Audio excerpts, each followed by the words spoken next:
በቃል በተግባር ብሩኬ እንግዲህ ለሀይሚ ቀለበት ከካሜራ ጀርባ ሊያደርግላት መሆኑ ተሰማ ማለት ነው። በጣም አሜዚንግ የሆነ ነው። ቡራዬ ይሄንን ታሪክ ሰራህ ማለት ነው።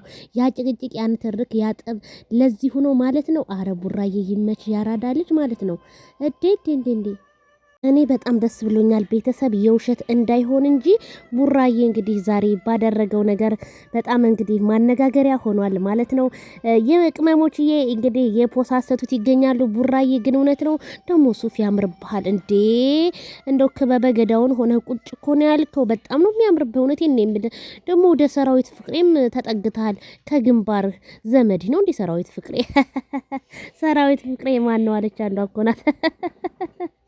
እና በጣም ነው ደስ የሚለው ማለት ነው። ቤተሰብዬ እንኳን ደስ ያላችሁ። ሀይሚዬና ቡራዬ ሊታረቁልን ነው ማለት ነው። ቡራ እንግዲህ ላግባሽ ብትላት እኮ ሀይሚዬ በቃሽ ምናምን ነው የምትል። ምክንያቱም ሴት ልጅ በቃ ልቧ ስስ ነው ይባላል እንዳባባሉ ማለት ነው። ስለዚህ ቡራ መልካም ሁሉ ተመኘ